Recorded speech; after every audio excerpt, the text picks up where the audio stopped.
They like that physicality, but it's all about putting the points on the board, getting the result. The players have really bought into what the manager's all about. You know, they have a clear identity. We had that discussion last season about Burnley when they were sitting top. You know, it was quite drab, wasn't it? This is what they do. You know, they're physical. They can go direct. They can mix it. They can get the ball down and play as well. No, what a story it is. Absolutely right. Scott Minto is at the Championship game of the Valley. Charlton Portsmouth teams are out here in Ashton Gate. Bristol City against Wrexham. We mentioned that relegation picture before in the Championship, Scott Minto. There's a couple of big ones down there, Leicester and West Bromwich Albion. I mean, if both of them were to go, that would be a gigantic story. Cool. That would be absolutely massive, and even if one of them went, it would be absolutely massive. I mean, West Brom were the sort of proverbial yo-yo club, weren't they? But, you know, always sort of finishing in almost the top 22 of the Premier League, if you want, of English football. And Leicester, I mean, just the drop has been unbelievable. My question is, I mean, I think Gary Rowett would be a great person to get in charge, but they assembled a squad for promotion, and they're not ready for this type of pressure. And the fact that they're down there now, and for both of these clubs, are they ready for that horrible pressure that you have with the possibility of relegation, rather than the good pressure that you have with possible promotion? So that's why I think Gary has got a great job to do from a psychological point of view, because squad-wise, talent-wise, they shouldn't be anywhere near they are. But we know what happened to Luton not that long ago could easily happen to one of these. Chris Owellamo, West Brom, Leicester, mentality-wise, can they cope with a battle against relegation at the bottom of the Championship? Yeah, it's going to be very, very telling, isn't it? You know, I think performances have been nowhere near good enough. Now, I always say about stability, you know, the recruitment process has to be looked at, but a change had to be made. He's come in, found it very, very difficult. You know, I think Gary Rowett for Leicester, for me, is it's a given. You know, he's tried, he's tested, he has that respect, that defensive quality as well. He'll instill in belief, and his man management is excellent. I've spent a lot of time with him. He's just a fantastic character to be around, and that's infectious. We talk about the demeanour of managers. They have to instill that belief into the group of players to go out and play for them, but they have to solve a lot of those problems by themselves. So yeah, it's going to be very telling. Absolutely right. We're getting ready for kick-off here at Ashton Gate. Bristol City, who are still in the FA Cup, their fourth round tie at Port Vale, rescheduled for March the 3rd. Wrexham still in the FA Cup, home to Chelsea in round 5 of the FA Cup. You may well have seen Ryan Reynolds, the co-owner of Wrexham, lay down some expletives when he saw the draw. You may have even seen Simon Jordan's rant about Wrexham on Instagram, so if you haven't, check that out, because he's not happy with Wrexham. That could lead to a confrontation in due course, I think, so watch this space. White and Jordan tomorrow, 10 o'clock on Talk Sport. Of course, Wrexham are home to Chelsea in round 5. We are underway at Ashton Gate in a game where the winner between Bristol City and Wrexham goes in to the playoff places. This is Game Day, not Game Day Live, it's Kickoff on Talk Sport. We're doing what we do on a Saturday on Game Day Live, taking you around the grounds, bringing you all the goals as they go in. Kickoff on Talk Sport with Ladbrokes. 18plusgambleaware.org. Why are you abseiling down the front of your house, Ross? You have a staircase. I like doing things the hard way, Albert.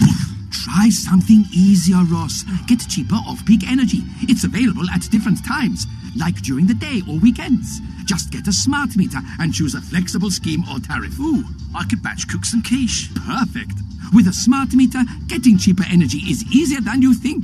Eligibility varies. Action required. Schemes and tariffs available to selected customers. Jack is in construction, totally unaware. Unaware of what? He could be paying too much tax. Jack's forever shelling out his own cash to travel between sites or buying tools. Yeah? So he may be owed money by HMRC.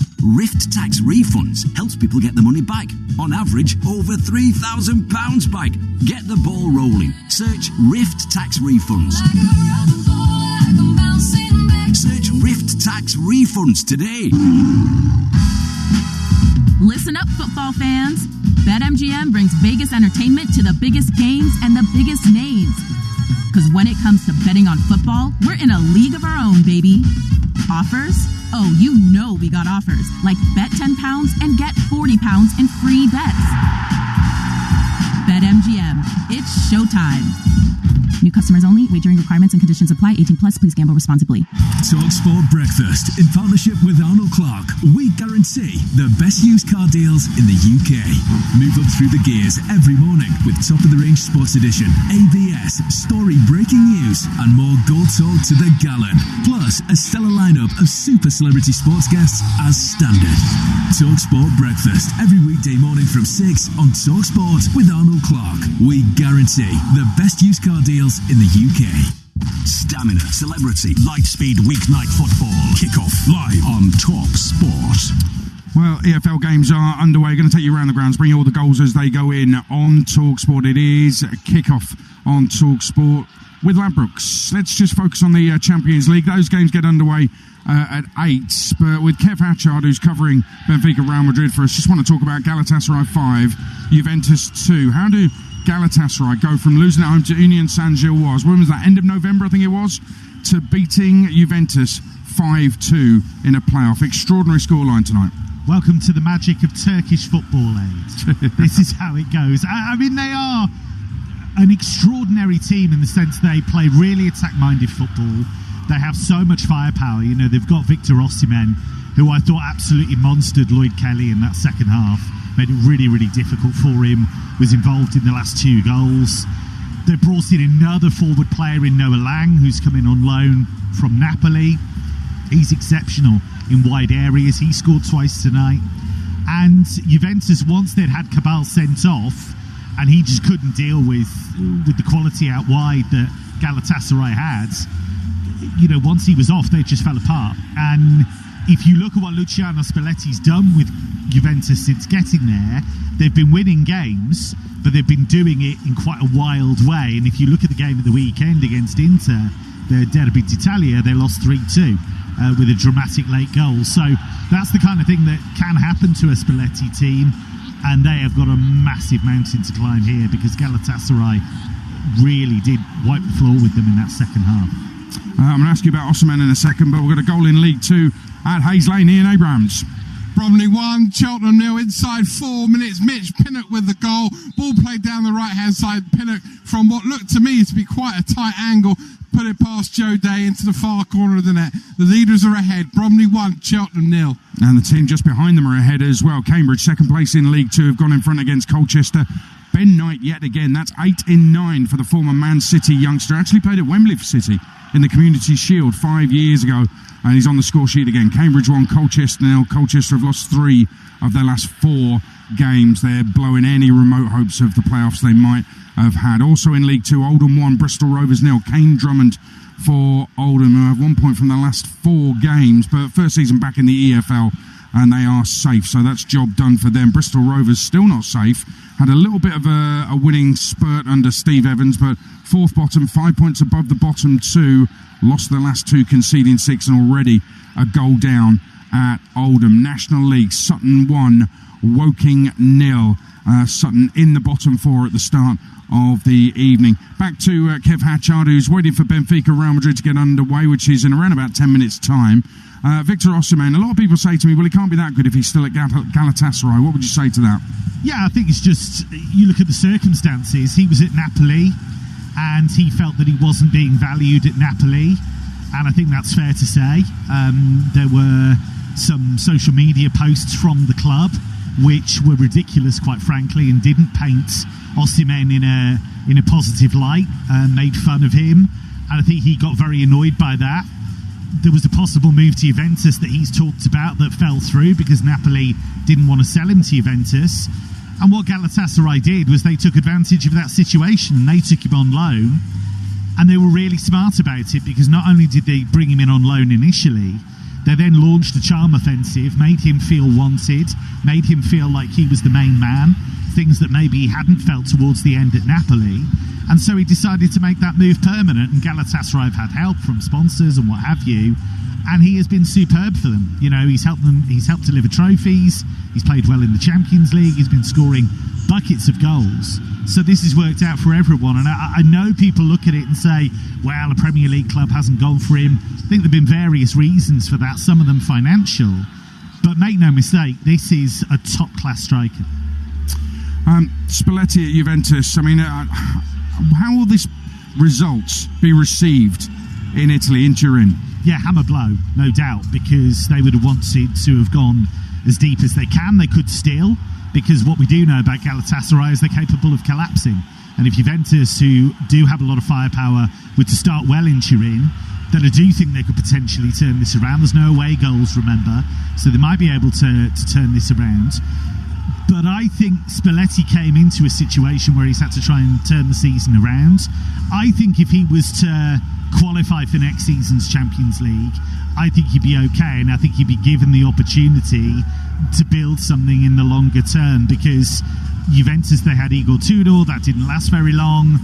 Last season they had the experiment with Thiago Motta, that didn't last very long. So it feels like Juventus really do need some kind of stability. Yeah, I feel like a poor man's Danny Kelly here. We're doing a bit of a Trans-Euro Express. Never AIDS. Never. A Sunday night, which I listen to regularly. You can listen to it as a podcast as well. Osimhen, by the way, I believe was on Liverpool's list if they didn't get Isak. And maybe they're thinking to themselves, maybe it would have been better with Osimhen. Yeah, well, I think he's Premier League ready in terms of the physicality, in terms of the quality he has. Absolutely, he could adapt to the Premier League, no problem at all. But again, like I say, it's just been a circumstance where Napoli wanted an enormous amount of money for him and there were no takers. And when it became clear that it was an untenable situation, Galatasaray, and you have to give them credit for this, swooped in and took him, and they've managed to persuade him to stay. But he could absolutely do a top job in the Premier League. Kev, we'll let you get ready for Benfica against Real Madrid. Kicks off in just over 5 minutes' time. We'll keep you updated with that. And Monaco PSG gets underway at 8 as well. Dortmund Atalanta also. Goals going in. That Cambridge goal, by the way, was given to Ben Knight. It's now been corrected. Kellen Watts, the centre-half. 2 goals in 2 games for the former Newcastle youngster. Also in League 2, Harrogate, and this affects things down at the bottom, have a gigantic game tonight away to Barrow, who won at the weekend. Harrogate themselves have picked up a little bit of form, 4 points from the last 2 games to get off the bottom at least. Barrow, first win of the year at home to Colchester on Saturday under new manager Dino Marmaria. Well, a short back pass has allowed Ellis Taylor, the Harrogate winger, in, and he slotted home, rounded the keeper, slotting home. Barrow 0, Harrogate 1. Harrogate have the leaders Bromley at home on Saturday, so they could do with picking up points this evening. In the National League, Aldershot have been brilliant in recent weeks under the former Accrington manager John Coleman. They lead at Yeovil by 1-0. Oliver Scott has scored it. It's 6 wins in his last 9 under John Coleman that have steered Aldershot out of the relegation zone and towards safety as well. As I say, the Champions League games aren't yet underway, so we'll go round the grounds in the Championship, starting here at Ashton Gate, where it's been lively but no goals. Dave Ryan. Yeah, Bristol City 0, Wrexham 0, and the home side having their first effort on goal seconds ago. Neto Borges striking over the crossbar after a cross by Mark Sykes was headed clear. But apart from that, Wrexham have been on top. They've been playing some decent stuff. They're a side high on confidence away from home. They've won their last 4 away matches, and some really neat play from Wrexham on 2 or 3 occasions. Some nearly moments, including one in the penalty area where Thomason tried to play it through to Rathbone and just couldn't quite control, and then we saw Kabore a give and go down the right hand side trying to play in Sam Smith. That one a bit too long, and nerves at the back for the home side, who let in 5 in their last home game here. We've just seen Vitek and Tanner collide with each other as the goalkeeper came charging outside the penalty area. Tanner is okay, and we play on here goalless with 11 played. Bristol City 0, Wrexham 0. Yeah, Vitek, the keeper there, clashing with his own player. It was a strange incident, but Wrexham weren't in the vicinity to capitalise. What I like about Wrexham, Dave, and you've seen them a number of times, is they have the way they play their system. They know it, and whoever comes in, they all seem to know the way they play.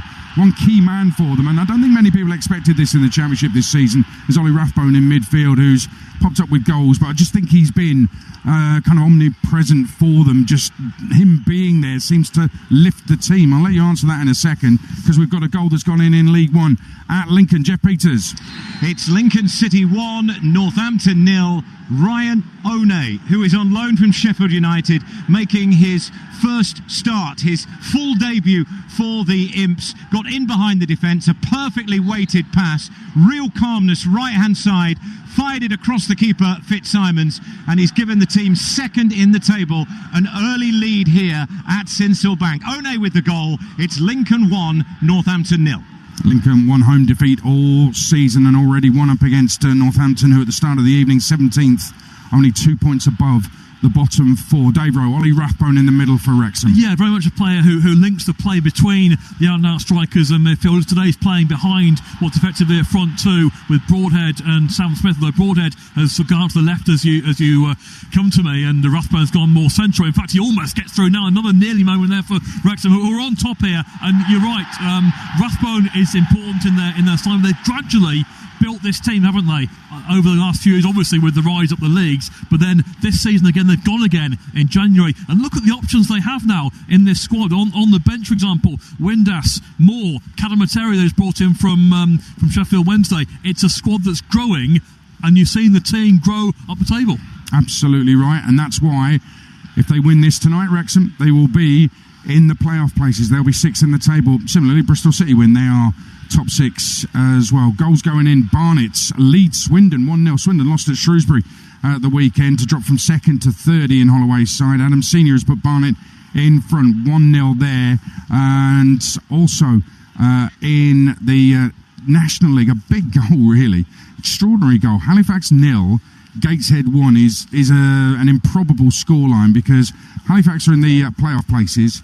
Gateshead at bottom, 11 points off safety. They're going down. They've lost every game since a 4-0 defeat at York on November the 5th. That's 13 straight National League defeats.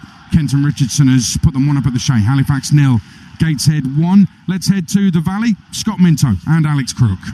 Well, it's still Charlton 0, Portsmouth 0, but the home side could have been in front inside 38 seconds. Harry Clark made a brilliant run into the penalty area, found himself one-on-one with the goalkeeper, Nicholas Schmidt, and then he fired his shot straight at the keeper's legs. We've also seen Lyndon Dykes with an ambitious effort from the halfway line, straight into the arms of the Pompey goalkeeper. In terms of chances for the visitors, Milanik Ali had a shot blocked behind for a corner, and Connor Ogilvie headed over the crossbar. But at the moment, Scott, 14 minutes in, it's your old club Charlton who look the more likely. Yeah, I think so. I mean, Pompey have had more possession, but actually Charlton have looked more dangerous on the ball. As you say, the best chance of the game so far fell to Harry Clark, and I actually think Nico Schmidt did really well, coming out very quickly and almost smothering the shot, not giving him time to pick where he wanted to play the ball.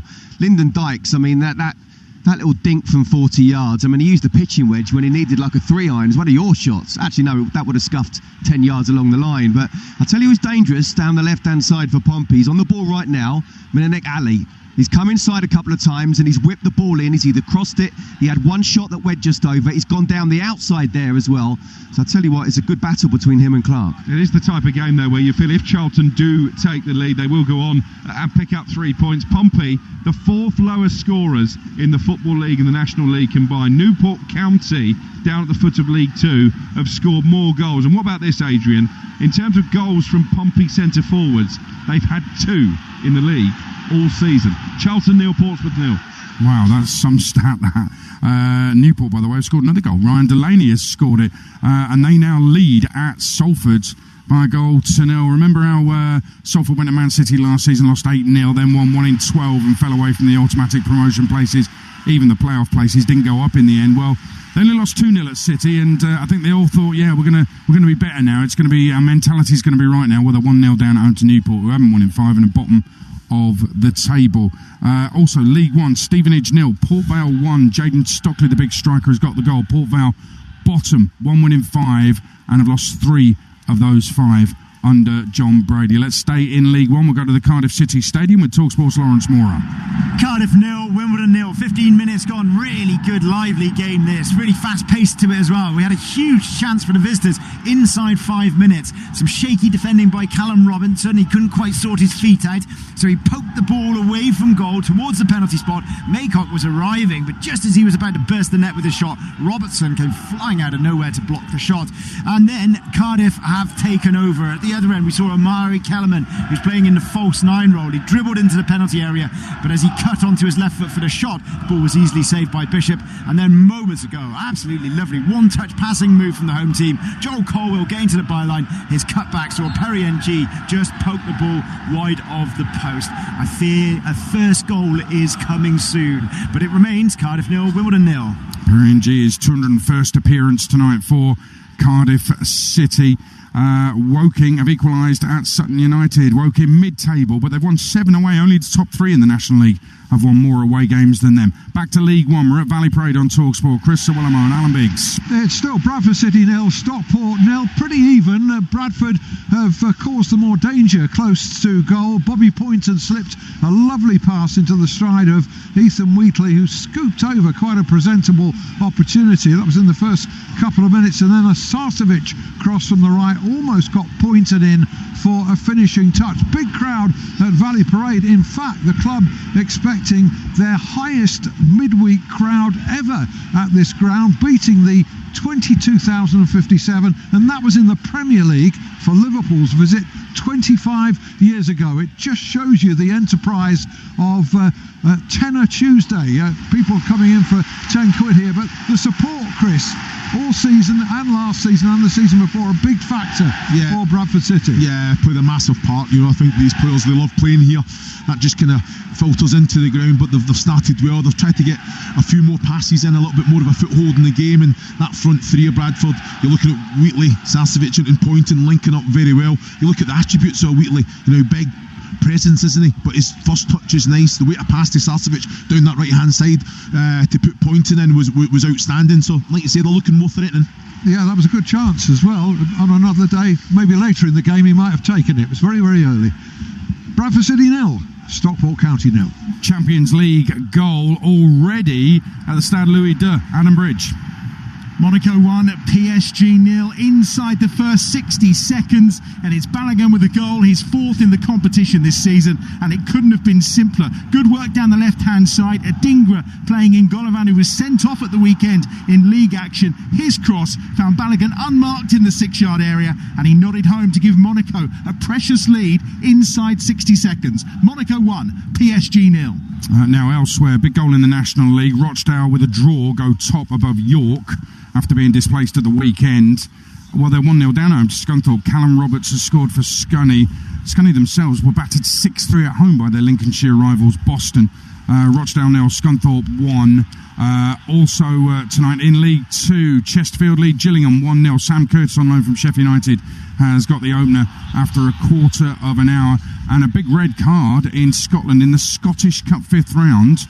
Dundee United of the Scottish Premiership at home to the Spartans, who are top of Scottish League 2, and Dundee United down to 10 men. Their Moldovan defender Yuri Ovu has been sent off. That after just 12 minutes of the game. Dundee United down to 10 men, goalless with the Spartans. We're keeping you in touch with all the goals as they go in this evening on TalkSport. This is Kickoff with Ladbrokes, 18+, gambleaware.org. Kickoff on TalkSport with Ladbrokes, 18+, gambleaware.org. Co-op members now get prices matched to Audi. Hold on, no way. Okay then, so Co-op members now get everyday essentials price matched to Audi. So sign up and start saving. Co-op, owned by you, right by you. I wasn't expecting that. Co-op member prices matched versus comparable selected products at Audi GB. Co-op membership required. Co-op group food stores only. See co-op.co.uk/Audi price match. Selling your car can be super simple if you choose We Buy Any Car instead of a confusing part exchange. Because with We Buy Any Car, you'll have cash in the bank for more bargaining power on your next car. If only they could make getting to that countryside wedding simpler. Make a U-turn. Make a U-turn. Oh no.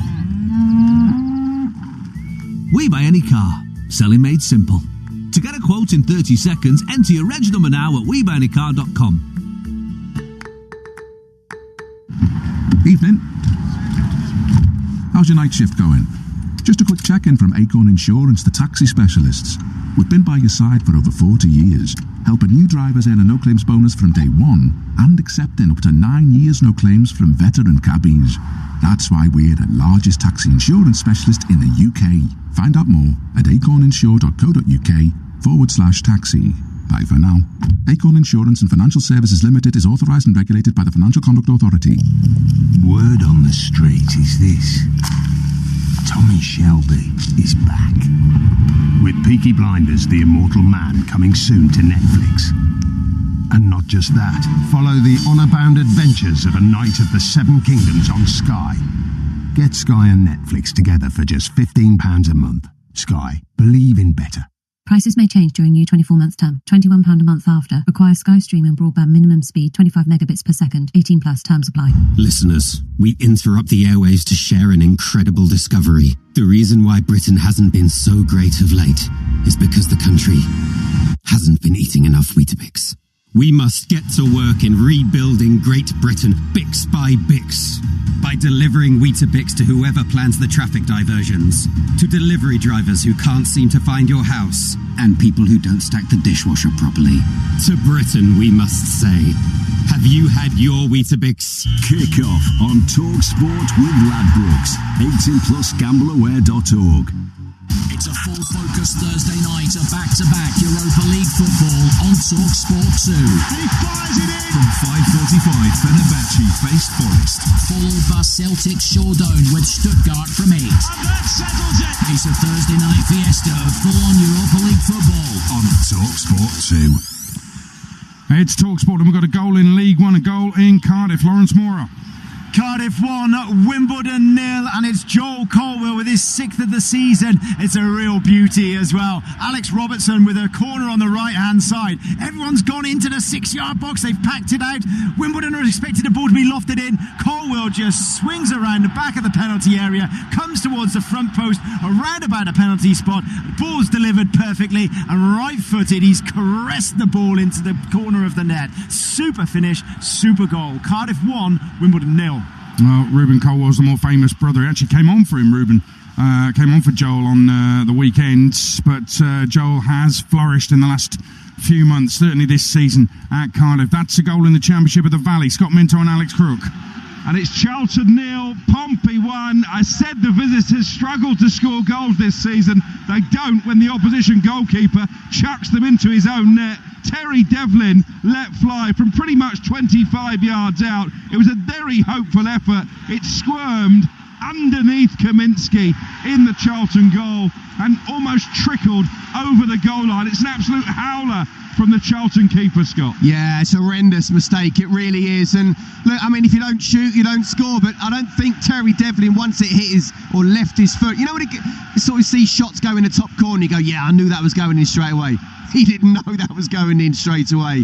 But that is a big goal for Pompey, because they have been on the back foot despite having a lot of possession. They haven't really given Kaminsky any real chances to save anything, and yet the one chance that comes to him, he has got to do better than that. In a game where Charlton can go 10 points clear, or a game where Pompey can go 4 points clear, tell you what, that's a big moment. And in terms of Pompey, yes, they struggle to score goals, but defensively they're reasonably okay. So this now becomes a difficult night for Charlton because of the mistake from Thomas Kaminsky. Yeah, I think it's one of those. I mean, Charlton last season in their promotion year, once they got the first goal, they weren't getting beaten. That was really important to them. Nothing's really changed this time around as well. Nathan Jones sets them up to be difficult to beat, don't concede, and we try and nick one down the other end. Well, you make a mistake and suddenly you've got to find a way to get a goal. Look, they have got players that can get forward for sure, but I've been really impressed with Pompey, especially Conor Ogilvie, who's obviously playing as a centre-half, but also Ebu Adams, who's belting out that electric noise that they always do. Don't get me wrong, the away supporters are in their numbers, making their way up from Bergamo in Italy.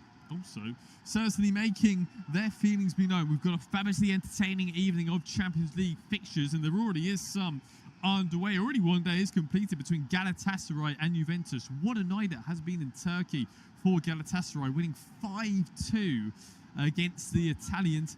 Goals from Gabriel Zara, Noah Lang got a couple of goals, Davinson Sanchez and Boy getting that 5th goal in the 86th minute. I mean, Koopmeijer's got a couple of goals for the away side. One of them was an absolute fizzer of a strike. But hey, Juventus have an absolute mountain to climb. The teams have just emerged from the tunnel as well. Elsewhere in the Champions League, Benfica are currently playing Real Madrid 0-0 in that contest, and it's a full French tie between Monaco and Paris Saint-Germain. Balogun has got a goal inside the opening minute to give Monaco a 1-goal advantage as against the current holders, Paris Saint-Germain. Our attention, though, is firmly on between Borussia Dortmund and Atalanta. It was a bit of a mixed qualification, wasn't it, for both these sides, both making their way into the playoff phases. But it should be noted, the winner of this, the two legs, will face either Arsenal or Bayern Munich. Of course, the top two in the UEFA Champions League qualification. Of course, Borussia Dortmund, very familiar opponents with Bayern Munich. They're only playing them in after this game. A couple of more games, RB Leipzig in between, then the away leg. Then they face Bayern Munich. I mean, your season is basically made up of literally your next 4 games if you're going to be able to keep up that closing pack against Bayern Munich at the top of the Bundesliga. 6-point gap at the minute. Whether or not you can stay in contention with them, have to see how they do against RB Leipzig. But of course, their attention here in the Champions League. And let's run you through then both of these sides, starting with the home side. Gregor Kobel is the man in goal. There's some notable absentees in their backline. He's got a muscle injury, and no Niklas Schüler. He's got a thigh injury. So it's a back three then of Anton, Luca Reggiani and Remy Benzabiani out on that left-hand side. Midfield 4, Julian Ryerson, Joe Bellingham, Felix Metscher, and the Swedish international Svensson out on that left-hand side. Should be noted, Julian Ryerson, what a fantastic performance he had in Dortmund's last game against Mainz. It was a bit dubious whether or not he got that 4th assist of the game, but he certainly got a hat-trick of assists. It was a fabulous performance from the Norwegian international. He'll be looking to provide the likes of Julian Brandt starting on that right-hand side, Maximilian Bayer keeping his place out on left, and Suri Guirassy, who got a brace in his last game, is the man that starts on top. Dortmund coming into this game in absolutely fine form, winning 3 of their last 3 against the likes of Heidenheim, Wolfsburg and Mainz. As for Atalanta, also coming into this game on the back of 3 wins, beating Juventus in the Coppa Italia 3 games ago, then beating Cremonese and Lazio as well, 2-0 away from home. Their lineup is as follows. Marco Contatc is the man in goal. Kusanov is out on that right-hand side. Jamitsi and Said Kolasinac out left, back 3 as well. We're anticipating a similar kind of structure for both of these sides. Davide Zappacosta's on that right-hand side. Martin de Roon is in the middle alongside Edison, who scored a penalty in their last fixture, and Barnascioni is out left. The experienced Mario Pasalic is on that right-hand side. The Croatian international, 31 years of age. He's been there in this competition so many times. Talk about having some real voice of experience, and also with Martin de Roon, actually, 34 years of age. Out on that left-hand side is Nikola Zalewski, and they're looking to try and provide Gianluca Scamacca, who is the man that leads the line for Rafael Palladino's side. They do have a couple of notable absentees as well. Charles de Catalera, the Belgian, he's out with a knee injury, and no Raspadori as well. He's got a thigh strip today in a full white with the nice little blue stripes coming over the collar and at the bottom of the shirt. I've got to say, it's one of the nicest kits that we do see in this competition. So just to note as well, the winner of this 2-leg phase will face either Arsenal or Bayern Munich. So don't get me wrong, they've done very, very well to make sure they've got themselves into this knockout phase. It's so tough in the Champions League this year, wasn't it? We saw it on the conclusion of match day 8 and how it was constantly chopping and changing for who was going to make them automatic spots. We know these two sides have had to settle, of course, for that knockout phase. They've both done excellently to get there. Both know some excellent wins as well. Atalanta, of course, beating the likes of Chelsea during their little run to get into this knockout phase. Whoever the victor is will have a really, really tough task in front of them. As we do get underway, it is Atalanta kicking us off, going from right to left then. As the ball goes out of play for Zappacosta to get play back resumed. If you're just joining us, listening to live audio coverage of this Champions League knockout phase game between Borussia Dortmund and Atalanta, the first leg here in Germany, as Jamitsi has the ball on this right-hand side over towards Kusanov. He pumps his ball down the line towards Davide Zappacosta, who's making a run deep in this right-hand side. He brings down his man over there, Julian Ryerson. Just a little push in the back, and it is going to be a free kick for Borussia Dortmund deep inside of their own half. Of course, Ryerson will be wanting to have a similar kind of game to what he had against Mainz. It was plenty of set pieces. That's something that Atalanta really, they must have noted in terms of that game against Mainz, that Dortmund performed well with, was the just the flurry of set pieces that they had some real success in. So depending or not how corners and free kicks go, it'll be interesting to see what kind of setup Atalanta do go with. Dortmund like to try and crowd the goalkeeper and just put as many men on him as possible and bundle the ball home. We'll have to see as play does continue. Here at the back with the experienced Anton, moving out on towards this, where Gregor Kobel, the Swiss international, and Luca Reggiani is out right. Just to note as well, when we initially were given the team sheets, I was quite surprised. We were told that Luca Reggiani will be in the centre of this back three. I think he's gone out towards his right-hand side. Ball played in towards the far back here as Julian Brandt tries to get himself involved. Ball in towards this far post, and Maximilian Bayer brings it down fantastically inside of the 18-yard box now of Atalanta. Just being forced away just for a moment. Here is Julian Ryerson setting one up to whip one in towards the penalty area. Guirassi's there, and Guirassi's header, and inside 2 minutes, Borussia Dortmund picking up just where they left off against FC Mainz, and what a finish it is as well by Serhou Guirassy, heading it in towards that far corner, and Borussia Dortmund taking the lead in the first 2-3 minutes of this contest. I mean, Julian Ryerson, this man can't stop getting assists as well. Guirassy just making a little bit of a note to in the celebration, lifting up his shirt. Couldn't quite make out what was written on there, but it was a little message there from the Guinea international. I mean, it's some fabulous bit of play. Ball played over towards this far post, and Maximilian Bayer brings it down really nicely. He just holds the ball up quite well and plays it in towards Ryerson. He's only got one thing in his mind. He's going to go towards the byline and whip one in towards that penalty area, and it's so inviting. The whip and the cross. What's so good about this ball is the power is generated from the cross. So many times we see it now where balls are put in towards that penalty area and you've got no chance making some proper contact on it because there's no pace on the cross. There's pace on it, there's curve, there's height as well. Guirassy gets some great air time and heads it right where the goalkeeper just come from. Poor Contatc in goal. He's got absolutely no chance of getting near it. Borussia Dortmund taking an early advantage in this game, courtesy of Guirassy arriving at the far post, his 4th goal in 9 matches in the Champions League, and what a start it is for the home side.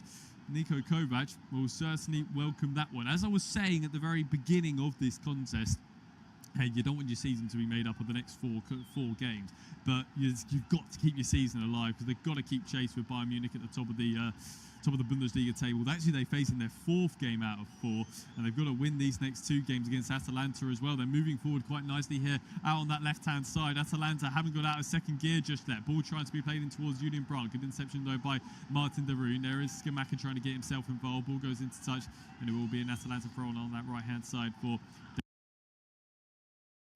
back resumed. Goal to tell you about in Monaco as well. Balogun's got his 2nd against PSG, and that would be a real upset if the holders were to go out in the knockout phase of the Champions League. They failed to, of course, make their way through the automatics in the league phase. I mean, that was the same as last season, and they went on to win the whole thing. So don't write PSG off just yet. But finding themselves 2 goals down, never a good place to be in. As Atalanta looking to try and get themselves with a foothold on the ball here with Berit Jamitsi. Kusanau now in towards the Italian Davide Zappacosta. Something that Dortmund are doing quite nicely is pressing quite high, forcing Atalanta to try and play with the ball deep inside of their own half.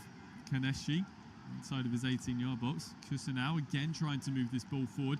They're being forced to play long though at the minute, and Dortmund are there to go and intervene. Anton playing in that central centre half role, playing it towards his German compatriot Julian Brandt. It's a nice little interchange as well. Bayer's made his way in towards that 6-yard box, looking for options inside the penalty area. Can't quite pick anybody out. Berit Jamitsi did very well holding his ground. Bayer tries to win possession back inside of the corner flag, but there is Zappacosta to go and intervene. Got to give some real credit there to Jamitsi. It was a good run by Bayer, and he just peeled off of the back of the Albanian just to begin with, but Jamitsi did really well, just getting himself into a position where he could get goal side, put himself in between man and goal, slowed down Maximilian Bayer, able to go and get the intervention, and then his teammates were able to go and help him out. 6 minutes played. If you're just joining us, listening to live audio coverage of Dortmund Atalanta, 1-0 at the minute to the home side, courtesy of Guirassy getting on the end of a fantastic Ryerson ball in. Atalanta looking to try and find a response over here with Sead Kolasinac. He tries to keep the ball in play in towards Zalewski, but couldn't quite do so. Ball goes into touch. Will be a Dortmund throw out on that right hand side. Rafael Palladino is right on the edge of his technical area, shouting out his instructions. I mean, whatever it was said before the game started almost has gone out the window so far with how play has continued. Ederson now, lovely ball in towards Skamaka, plays it in towards Darun. Ederson trying to find his way in behind. It was a good little run there by Ederson, trying to link up with his central midfield partner Darun, but Gregor Kobel was there alert. Really nice run from the deep of midfield, but the Swiss international just on the edge of his 18-yard box, able to go over there and intervene. Reggiani now playing this ball down the line towards Bayer. He flicks it off of the shin pads of the former Arsenal man, Sead Kolasinac. Take the ball, goes into touch for a Dortmund throw out on that right hand side. No goals to report so far in Portugal between Benfica and Real Madrid. As I was mentioning earlier, 2 goals to the good for Monaco against Paris Saint-Germain. 2 goals from Balogun in the opening 20 minutes of that contest. Julian Ryerson now taking the throw on quickly in towards where Guirassy is, back towards where Joe Bellingham can take over and play it out towards Bensebaini. Former Mönchengladbach man into Julian Brandt playing with his long sleeves on. The 29-year-old in towards Felix Nmecha. Such a confident player on the ball, isn't he, Felix Nmecha? Such a tall presence, isn't he, inside of the midfield, but he keeps the ball so well. It really does remind me of Michael Ballack, just the way he glides with the ball, and he's just, and also not only with the way he dribbles with it, but just because he's got such a stature as well. If you get near him, he's probably going to bounce you off too. As Bensebaini plays this ball towards this left-hand side with Brandt, but Svensson, just going into a stray offside. Oh, I think he was offside actually. He just seemed to strain towards an offside position. Kolasinac arm went up, and the linesman on this near side did. I wouldn't say fall for it, but it didn't really seem like it was offside for me. These two sides have faced each other 3 times in the past.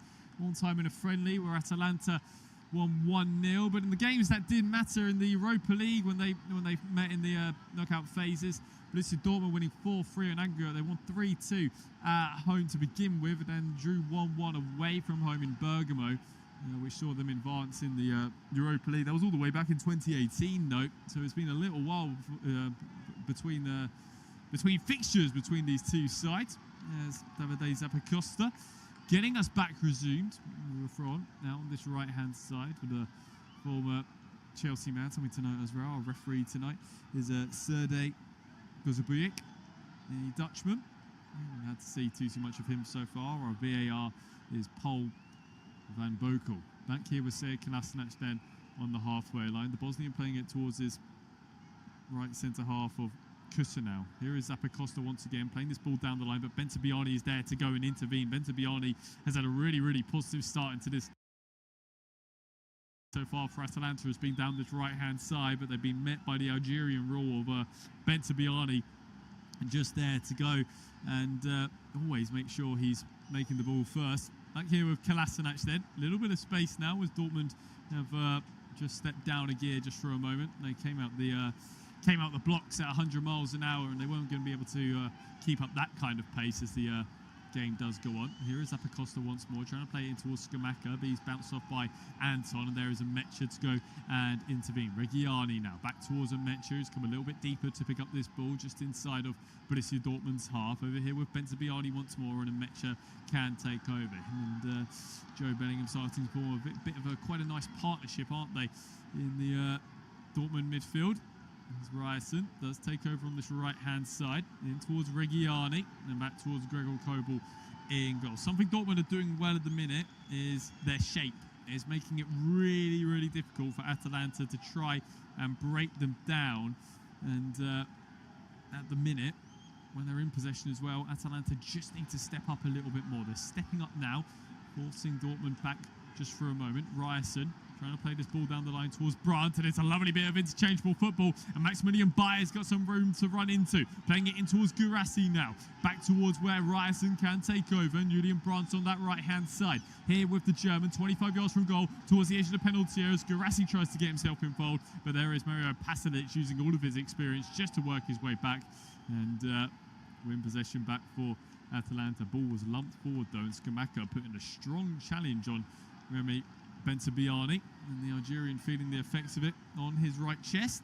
And to be honest, Scamacca wasn't even looking at the ball there. The Italian just went barging in towards Bensebaini. The referee going to keep his cards in his pocket there. I think it will be a Borussia Dortmund free kick just on the halfway line. Very good play there by Scamacca. I think he should have just tried to get himself in towards a position in behind of Bensebaini. Nevertheless, he does concede the free kick, and Dortmund can get play back resumed. Atalanta doing well to contain this early Dortmund pressure, and all the time it's 1-0. Of course, they'll fancy their way to build their way back in towards this contest. Of course, coming into this game on the back of 3 victories, one of them against Juventus as well in the Coppa Italia. We played down towards this left-hand side for Borussia Dortmund. Atalanta are there to go and intervene. Scamacca picking up this loose ball in towards Pasalic now. They've got some numbers forward here. Pasalic really trying to force it on towards this left-hand side, waiting for the run from Davide Zappacosta. Holds up the ball quite nicely. Edison. And once more in towards Darun. And Dortmund now with all 11 men behind the ball, but it's in the feet of Sead Kolasinac. Here is Bernasconi. Edison once more. Kusanov does take over on the halfway line.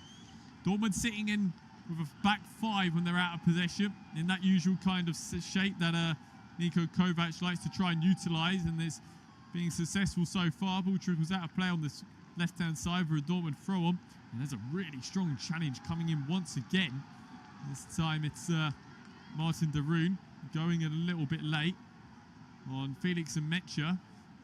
I mean, Mecha just playing a simple ball backwards, and Darun has just caught him right on the ankle. But I can understand why Darun, I mean, he's late and he's got it wrong, but they've got to do something here, Atalanta. They just can't get rolled over so easy, even if it does mean, I mean, it's conceding a foul in a meaningless spot. Don't get me wrong, like, it's not going to cause any problems, but just ruffle things up a little bit, because at the minute it hasn't really gone Atalanta's way. They've been struggling to get themselves with a foothold in this contest. If it does mean conceding a foul and just breaking up the pace of play, hey, I don't mind it, to be honest. And Martin Darun, 34 years of age, he would have done a similar kind of thing like that at some point, just to slow things down a little bit, stop this Dortmund momentum, and try get themselves a foothold on towards the ball, and start working things forward. Here's Guirassy now, in towards Bensebaini out on this left-hand side.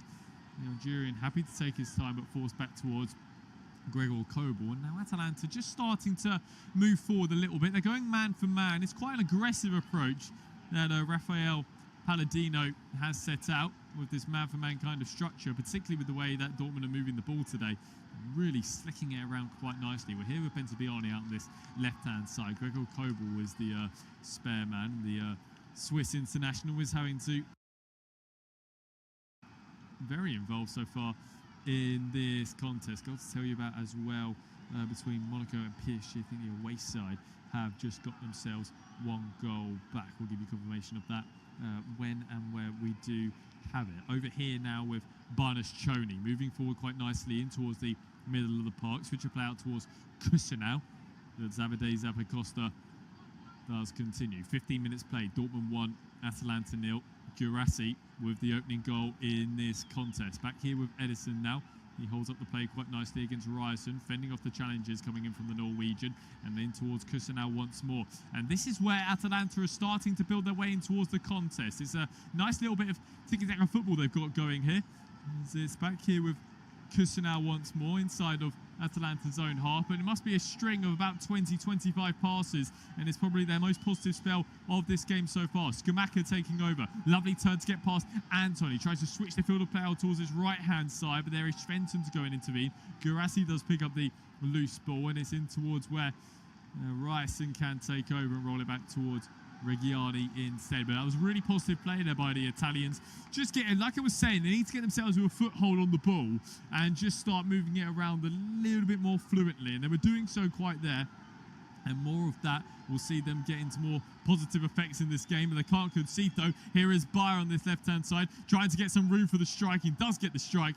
Not the best of efforts though out on that left-hand side. It was good play by Guirassy, just turning in the middle, forcing it on towards where Maximilian Bayer was. He only had one thing on his mind, getting on towards his right foot and try and bend it in towards the top right corner. There was no bend on it though, and he ends up smashing one of the Champions League cameras. That's left a real mark on the lens. I don't think the cameraman will appreciate much of that from Maximilian Bayer. So yes, just confirmation of that goal as well between Monaco and Paris Saint-Germain. Desiree Doué has got the goal on the half-an-hour mark for the Parisians. 2-1 in that contest. Here with Gregor Kobel once again. He had to wait for his time, didn't he, to really get into the Swiss side with Jan Sommer. Of course, been such a key number, hasn't he, when he was at Borussia Mönchengladbach before completing his move to Bayern Munich, finding his way playing for Inter Milan for a spell. And of course, he has been that folklore in that Swiss side. Gregor Kobel had to bide his time. Back here at the back here with Anton in that central centre-half position. Just to note as well, Borussia Dortmund are without Nico Schlotterbeck and Niklas Schüller, who you'd imagine will be playing in this contest. Both of them out with injury. Schüller out with a thigh injury, Schlotterbeck out with a muscle injury. Over here with Davide Zappacosta, getting played back resumed just inside of his own half. Back towards where Jamitsi can roll it on towards Marco Carnesci, the Italian. Just taking his time. 25 years of age. Certainly one of a number of good Italian goalkeepers playing at the top level at the minute. And your mind immediately goes towards Gianluigi Donnarumma, certainly keeping that spot in the Italian national team quite warm for himself. He'll still be trying to hunt for that World Cup qualification as they head in towards the playoff phases. As Atalanta just driving forward here with some real tenacity, and Reggiani brings down his man. Could be an early yellow card, and it is over there. Late challenge on Zalewski, just about 25-30 yards from goal. Reggiani went steaming in, and I don't think he can have any complaints whatsoever. Zalewski got there in front of him. Reggiani just was lunging for the ball, and he caught his foot, and now he's going to be treading on eggshells for 70 minutes of this contest. And as I was just mentioning, with Borussia Dortmund already short of centre-halves, they can't be affording for one of their make-dos to get himself sent off. There's something for Niko Kovac to really have to have a think about. As for now, Atalanta do have a free kick in a really, really nice, promising position. It's nearly a corner. It's quite far out on this left-hand side. Kobau is organising. I mean, I think it's just a one-man wall. They're having to treat this like a corner. Skamaka's made his way in towards that penalty area, of course. Up there as well is Jamitsi and Kustanau out towards this far right-hand side. Julian Brandt is making sure he cuts out anything at the near. I don't think Benescioni will be interested in anything like that. The Italian just shaping up on that left foot of his, whipping one in towards that near post. Arriving there was Pasalic as well. He got some good height on it, not the direction that he required. It does result in a Dortmund goal kick, but that's a positive sign there for Atalanta. Some nice little bit of interplay on that left-hand. Surprised if they go up towards Julian Ryerson's side up against Luca Reggiani now that he is on a yellow card. And as I was saying, treading on eggshells will certainly be the phrase that is running through Niko Kovac's head at the minute. Back here with Gregor Kobel then. We've already had one red card so far in the Champions League tonight. Cabal was sent off for the Juventus, of course, the other Italian side that were in action tonight. Atalanta looking to try and get Reggiani sent off potentially in this game. As here is Kobel pumping this ball forward on this left-hand side. Julian Brandt is there to head it down towards Guirassy, our only goal scorer so far in this game. And Mecha in towards Svensson once again. The Swedish international cutting inside and towards the middle of the pitch. Back towards Ben Sibiani, and Anton can take over inside of his own half. The German out towards Reggiani, playing with his long sleeves on, down the line towards where Ryerson, who's got the assist in this contest so far, trying to flick away past Barnes-Choni. Maximilian Bayer is there to go and help him out. There's a little 50-50 between Darun and Joe Bellingham. Darun does come out to a favour. Here on this left-hand side, once again with Barnes-Choni. Darun looking to try and switch the field of play out towards this right-hand side with Kusanau. Lets it run towards Davide Zappacosta, and Atalanta is starting to find their form now. Kusanau once more, and everybody is inside of the Borussia Dortmund half for the first time in this contest. Sead Kolasinac now down the line towards Edison. He's trying to find a way past Joe Bellingham, using a nice little bit of trickery to create some room for himself in towards Sead Kolasinac once more, playing with his white boots on and full white strip as Edison does take over once more. Barnes Choney, little interplay between the two of them. Ryerson is trying to force his way back. Here is Serge Kolasinac now. Little dummy inside of there by Nikola Zeleveski, trying to find a way on towards Skamaka. Little intervention though, just holding Atalanta for the moment. Back here once more with Barnes Choney in towards Edison, trying to flick one over the top as Zeleveski makes a really good run. Zeleveski in behind. Zeleveski across the face of goal. Zappa Costa was arriving, couldn't quite get there. He does pick up the ball now though, does the Italian, as he whips one in towards that penalty area. Skamaka is trying to arrive, falling towards that far post. Bayern puts it into touch, does go out for an Atalanta corner, but what a lovely bit of interplay there by the Italians out on this left hand side. I was saying, I reckon this is where the majority of their play is going to come now. Edison with a delightful little ball over the top towards Zeleveski. He just held his run just for a moment, delayed the pass. It was Pasalic that was coming in actually. The Croatian tried to get there and tuck one in towards that near post. He couldn't quite make it as Apacosta picked up the loose ball, tried to flick it in towards where Skamaka was arriving at the far post. Eventually Bayer was there to put it into touch. Resulting corner then taken short. That's really, really poor there by Atalanta, trying to play a little 1-2, and it's resulted in the Dortmund counter-attack. Driving forward now on this right-hand side with Svensson, but making amends there is Nikola Zeleveski, and Edison can go and help him out. But we're back here with Kontatc in the end. And from the resulting corner, which was there for Atalanta, you got to feel they would have had to do a little bit better there, but you've got to say real positives now for the Italians. They're starting to build their way in towards this contest. Dortmund just sitting deeper and deeper as this first half is going on. Serge Kolasinac now looking for a ball down the line, plays it towards his wing back of Barnes Choney. Skamaka, he has to do better there. Skamaka, ball played in towards the Italian. It just bounces off of his chest and straight back to the men in black and yellow. He's got.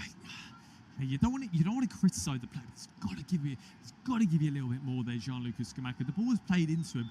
Just chest it down, hold it up for a little bit, get other players into play. He's just bounced off his chest and gone straight to Joe Bellingham, and Dortmund now with themselves back in possession. Guerressi now drawing the foul against Kuster now, and it just slows the momentum down. Dortmund with a free kick on the halfway line now, 22-50. The free kick was given. I wouldn't be surprised if we don't get going until 23-10, 23-20, and that's another.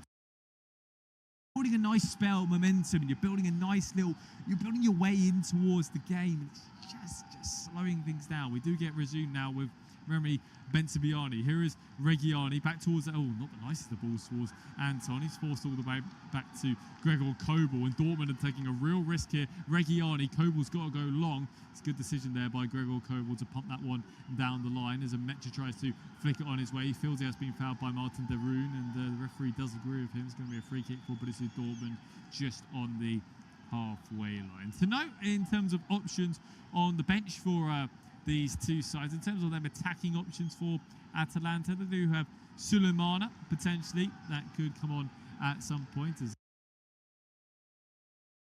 we're just having a little word there with the referee. I think it was Kolasinac's reaction there to the decision that was given. Also, Samadic in terms of that midfield option. In terms of that Dortmund bench, of course, Marcel Sabitzer, Carney Chukwemeka, in terms of other options.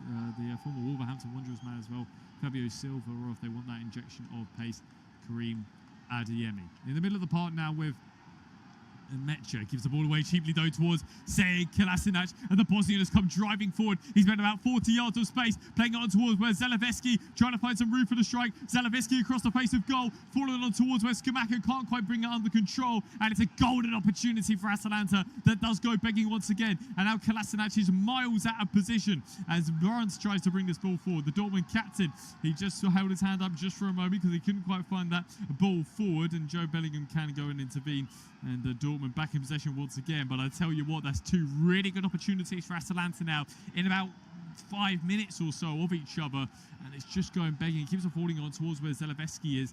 I don't know if it's a lack of confidence for Zeleveski, because we saw him scoring in the last game against Lazio, but he just needs to get the shot away. Just be a little bit more confident. Falls to him on his left foot. We know he's right-footed and wants to cut inside and just drive one in goalwards. Just set one up and fizz one out Gregor Kobel. You never know what might happen. There was 3 or 4 white shirts in there as well. Made the flake to one of them. No dubs so far for Atalanta, but again, Dortmund need to keep themselves a little bit concerned as Kobel playing this ball out towards Bensebaini. There's a huge gap at the minute towards defence and attack, and they've just gone straight from defence to attack, rolling this one in behind towards Ryerson. Ryerson holding his ground at the moment against Edison. Here is Guirassy now out on this left-hand side, playing in towards Svensson across the face of goal, falling towards Ryerson once more. Guirassy trying to find some bit of room for himself in towards that penalty area, blocking there instead by Jamitsi at the near, and it will be a Borussia Dortmund corner to come with. Svensson just trying to put one in towards that penalty area. There was complaints for handball. Edison, it came off his back in the end. No chance at all. And I was just saying, there was a real disconnect just for a moment between defence and the midfield. They've virtually just gone on with each other between Dortmund for Dortmund's midfield and attack. And rather than just trying to squeeze things up again, they just play it long. We'll just get involved further up the pitch, and it's resulted in this corner. And as I was mentioning at the very start of the coverage, Dortmund, who have had some real success from set pieces recently. Of course, we saw it in their last game against Mainz where they won 4-0. It was Ryerson that was getting all the assists. So we'll see how they do set up with this corner. Ryerson's ball in towards that far post, but it's fantastic goalkeeping. That's what you want if you're Atalanta, isn't it?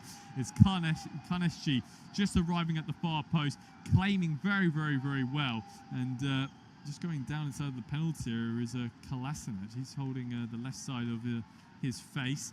The Bosnian is having a word with the referee as well. I can't quite see what happened between the two of them there. Contatc just gathering quite nicely. Kolasinac was making his way out.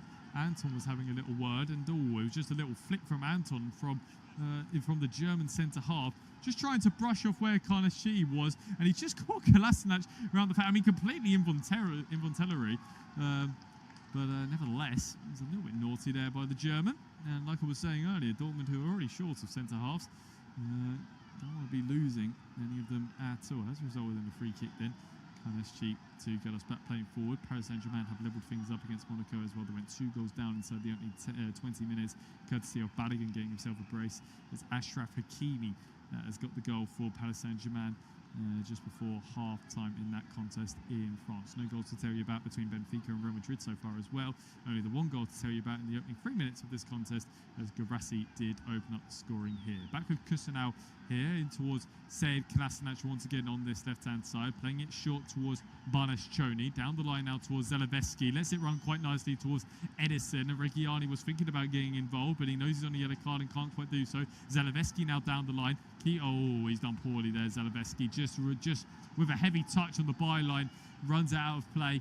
And it will be a Dortmund goal kick. But again, all this play is coming down this left-hand side. We're not seeing much now of Pasalic or Davide Zappacosta.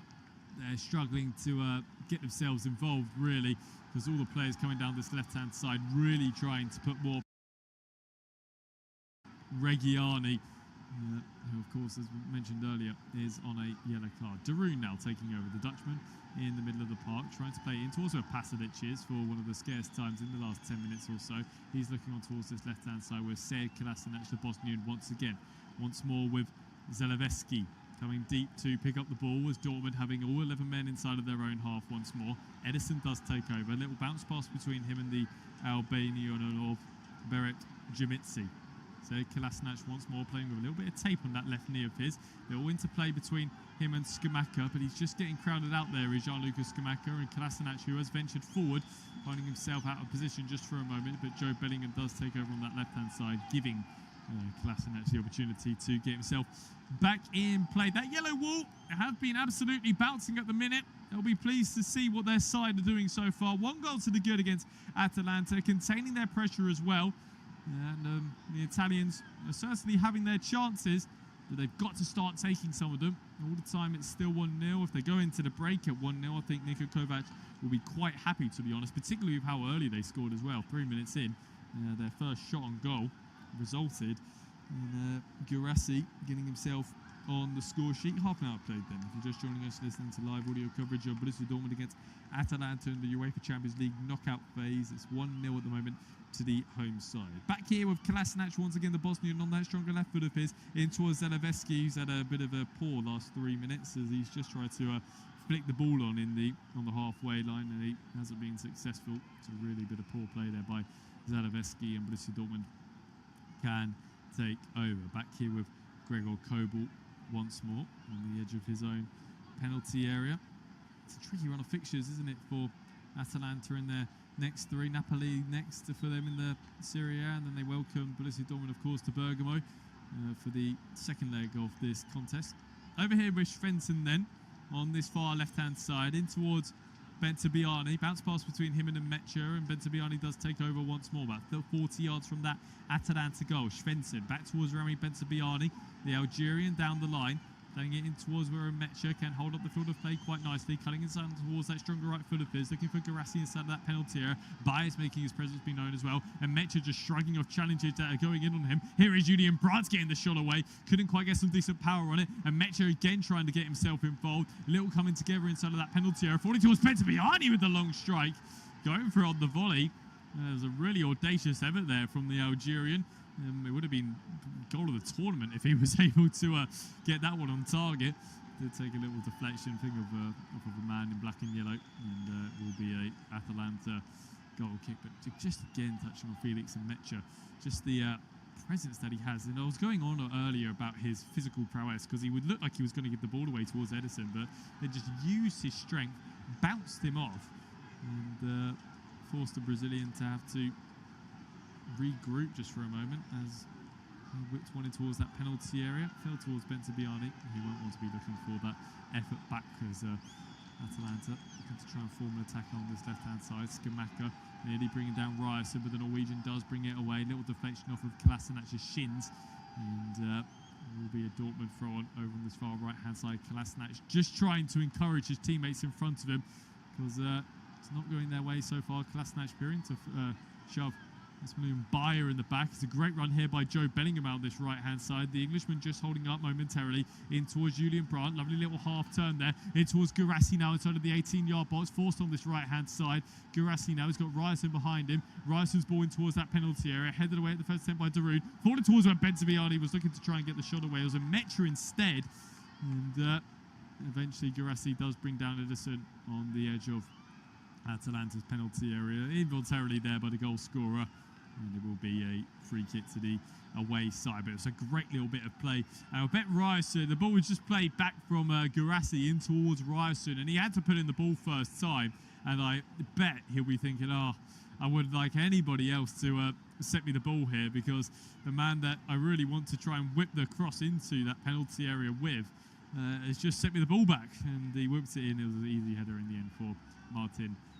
Ball pumped forward now in towards where Scamacca. That's more from Scamacca. Really good hold up playing towards Davide Zappacosta, playing it towards his compatriot. The Italian driving forward now on that right hand side, whipping one in towards that penalty area, away by Anton, picked up here by Martin. About 35 yards from goal, on towards his right hand side with Pasadic. Kusa now makes a little run forward, opts out of him. Ederson now in towards Scamacca once again. The Italian trying to hold it up just against Anton. They're just wrestling against each other. Kusa now once more in towards that Davide Zappacosta, ball it towards that penalty area. Ederson does get there. Not the best of headers. Simple catch in the end for Gregor Kobel inside of his 6-yard box. But I tell you what, I've been saying all 34 minutes of this game so far, we need a little bit more from Gianluca Scamacca. If you're an Atalanta fan, you just want him to link up the interplay a little bit better. He did so just there. Played on towards his back left foot, holds off to Anton and plays it on towards that right hand side where Zappacosta was able to get involved. Then did it again to play it towards Kusanau, resulted in a chance for Ederson and just a couple of little bits of hold up play, and it's resulting in opportunities for Atalanta. If them opportunities can turn to goals, and it will be gold as well for Gianluca Scamacca. Over here with Sead Kolasinac there on this left-hand side. Little ball in towards Zalewski, who's come deep to pick it up. Kolasinac does take over back towards Jamitsi out on that in the centre of the pitch. Kusanau does take over on this right-hand side in towards Davide Zappacosta, holding up the field quite nicely on this right-hand side with Jamitsi, and Sead Kolasinac does pick up once more. Again, Atalanta having a really, really nice spell of possession at the moment. Ederson on this left-hand side, back towards Kolasinac once more. Ederson does take over just on the halfway line now for the away side. Zalewski does go once more, and they said again, Dortmund just forced inside of their own half just to try and contain this pressure that Atalanta are putting on. 10 minutes to play of this first half. Borussia Dortmund 1, Atalanta 0. A goal before the break would be absolutely massive for Rafael Palladino's side, as Christian now does pick up this ball on this far right hand side into Zappacosta, and Jamitsi does take over. Half time between Benfica and Real Madrid, goalless in that game for Jose Mourinho and Arbeloa's side. Monaco are currently level against Paris Saint-Germain, 2 goals to the good, but Borussia Dortmund, Paris Saint-Germain, have levelled things up in that game. Just Ray Doué and Achraf Hakimi with the goals to counter out Balogun's brace. Here in Germany, just to note why we are still playing, we've still got 10 minutes to go. Borussia Dortmund arrived late to this contest at their home ground. Despite being at home, still rocking up a little bit late. So that pushed kickoff back by 15 minutes. So we're essentially, once we finish, everybody else will kick off for their second half. So we should kick off theoretically for their second half. So probably be a little bit later.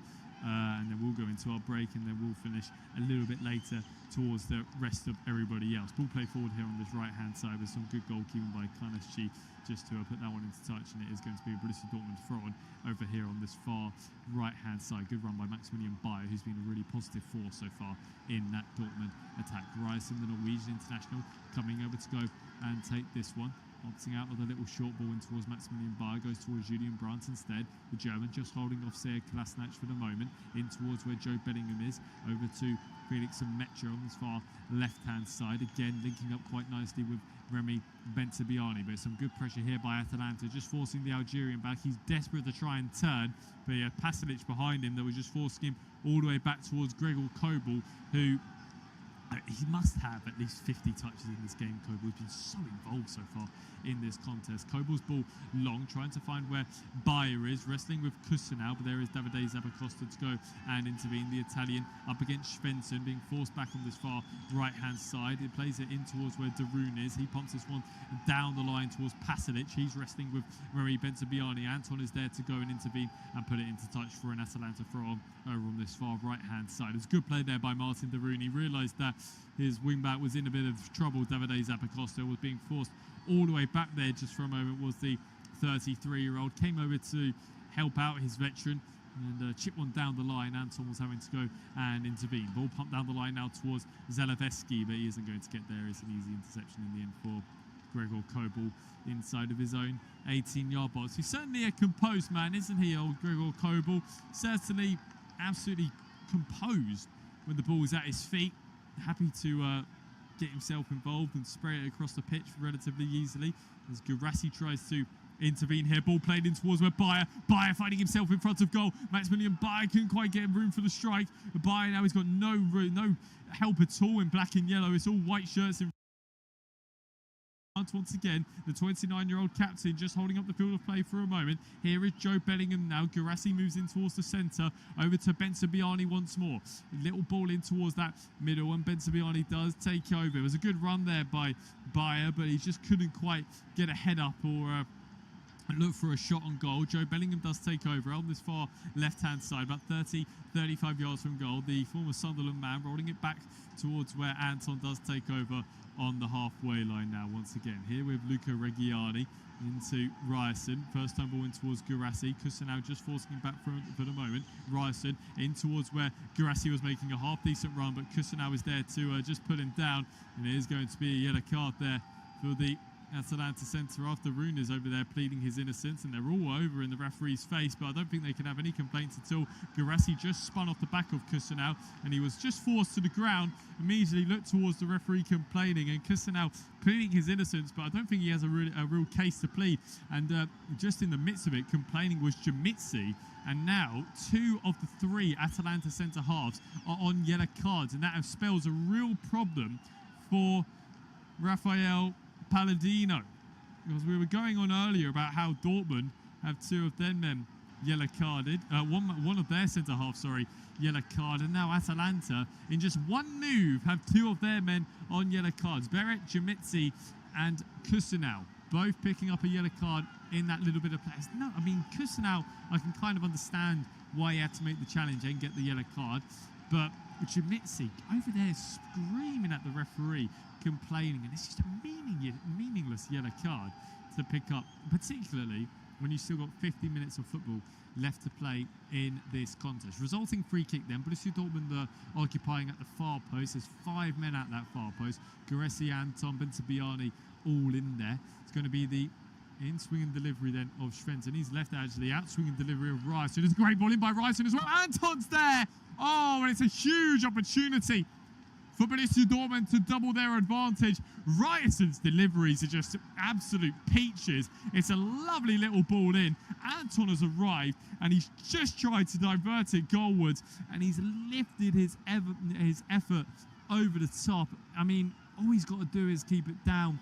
It's a really, really good opportunity, but to no avail there for Borussia Dortmund. Up the other end now here with Pasalic. Ball played down the line towards where Zalaveski is, but it's a good interception though by Reggiani, reading the play nicely, heading back to his man in goal. Bensabiani does take over on the edge of his own penalty area. Svensson pumping this ball down the line. Guressi holding it up just momentarily up against where Jamitsi is, and Jamitsi knows he can't touch him. Gurassi's got himself in behind into a nice bit of space. Bayer's on that far post. It's Gurassi now in towards Bayer. What a fantastic goal that is by Borussia Dortmund, and it's 2-0.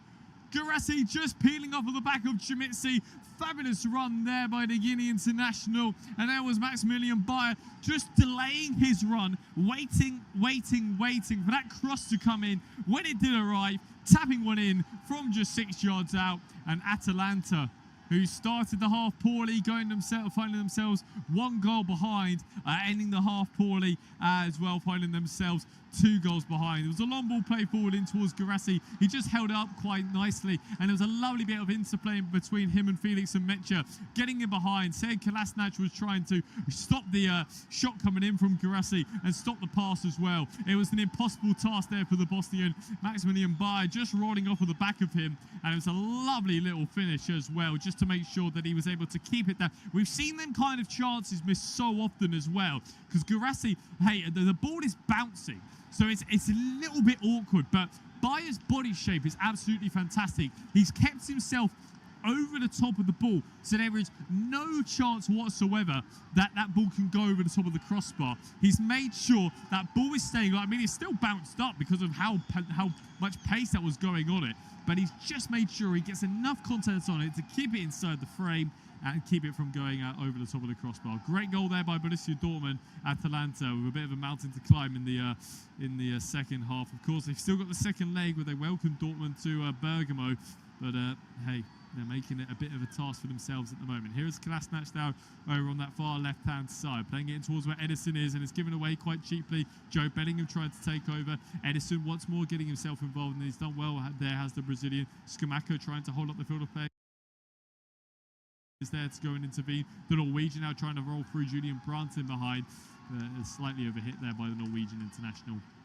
And over there is Marco Caneschi to go and gather. He's had no chance as well, the Italian, with either of the goals. I mean, Bayer's one was even, I mean, Guressi, he's headed it across where he's just come from. He's got no chance in getting back for that one. And that was the easiest tapping in the world for Maximilian Bayer. Here is Guressi now on this far left-hand side. Minute to play until we head in towards stoppage time. Guressi playing it back towards Bensabiani, using his body shape quite nicely to fend off any challenge from Pasalic. Anton now on the halfway line, in towards where Svensson is, trying to feel the way past the oncoming challenges, but it's a great little run here in the middle of the park by Mecha as the German does come driving forward. Edison is there to go and intervene, though the Brazilian being forced all the way back. He's got no support with anybody in a white shirt, and Mecha is there just to shrug him off the pitch and wave his arms towards them Dortmund supporters. I mean, he doesn't really need to. Them Dortmund supporters have been making an absolutely fantastic amount of noise so far in this game. Svensson trying to link up with Julian Brandt, but the German just putting that one into touch, and it will be an Atalanta prod over on that right-hand side. Eyes towards our fourth official then, Jerome Manshot, to see how much stoppage time. I imagine it will be 2-3 minutes tops. I'll tell you what, Match's little flick to get past De Roon. De Roon thought about bringing him down. The Dutchman opted out of it, but he's just done a little flick. It's gone right through the Dutchman's legs. That will be on the highlights reel to see later on. A minute of stoppage time. A bit surprised about that. We had a couple of goals and 3 yellow cards, but only 1 minute. Even the UEFA officials. Ball pump long then, down this left-hand side. Skamaka trying to get himself involved as Ryerson does take over. Here is Skamaka once more, though. It's real pinball football inside of the middle of the park as Skamaka does bring down Ansel. And it is going to be a free kick to Borussia Dortmund, and Skamaka is the next one to go in towards the referee's book. I think that's for a numerous number of fouls that the Italian has made. I think that's his 3rd foul of the game, and the referee has just been keeping note. That's 3 too many for him. And Gianluca Skamaka is the 4th man in the referee's notebook for yellow cards, and the 3rd for Atalanta. He joins Jamitsi Kusunau in the book, and the other man is Luca Reggiani for Borussia Dortmund over on that right hand side. So we have 4 yellow cards, 2 goals, and a fabulously entertaining first half. Of course, we've got a second half to come, and certainly looking forward to this one. Just to note as well, the winner of this contest will face either Arsenal or Bayern Munich in the next round of the competition, as Reggiani just going in there on Zaleveski, but the referee does blow for half-time. Edison is just having a word with the referee there just for a moment as the players do come off. Well, it's obviously entertaining first half. What a start it was for Borussia Dortmund. Ball whipped in by Ryerson in towards where Guirassy was arriving. Lovely little glancing header in towards the far post, which gave Borussia Dortmund the lead. Atalanta had a couple of chances, built their way back into the game, but they ended the first half just how they started it, with Maximilian Bayer getting himself in behind after Guirassy made a great little run. Ball played in towards the German, and he did so well just to convert it home from close range to give Borussia Dortmund a 2-goal advantage. Back with you in about 10-15 minutes time for the rest of this contest at the Signal Iduna Park, but it is all going to plan at the moment for Borussia Dortmund. Half-time then between Dortmund and Atalanta, 2-0 to the home side. Thank you for listening to FootMob's audio commentary. Be sure to check out player ratings, shot maps and more in-depth info on the match page.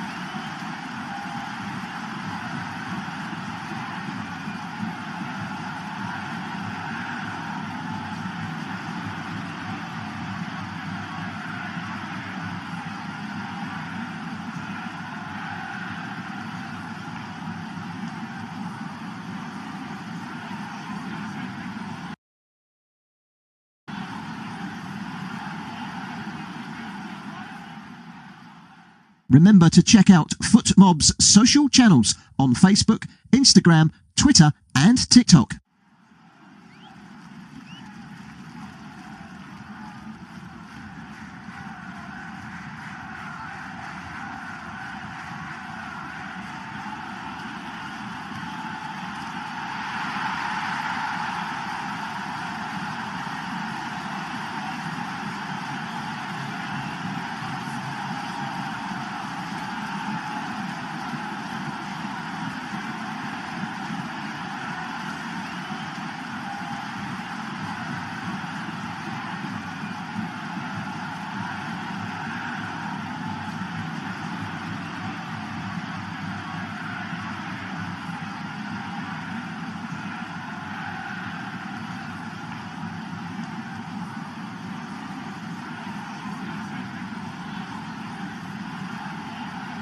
Thank you for listening to FootMob's audio commentary.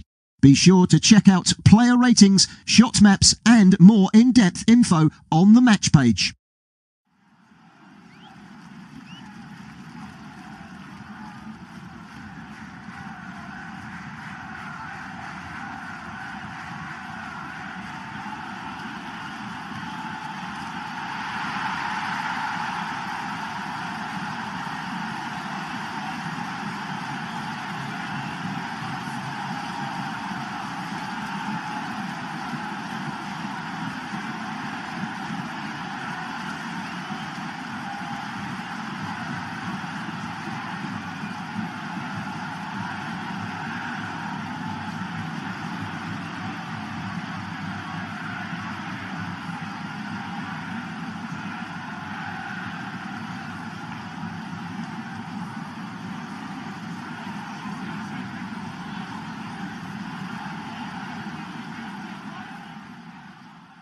Remember to check out FootMob's social channels on Facebook, Instagram, Twitter and TikTok.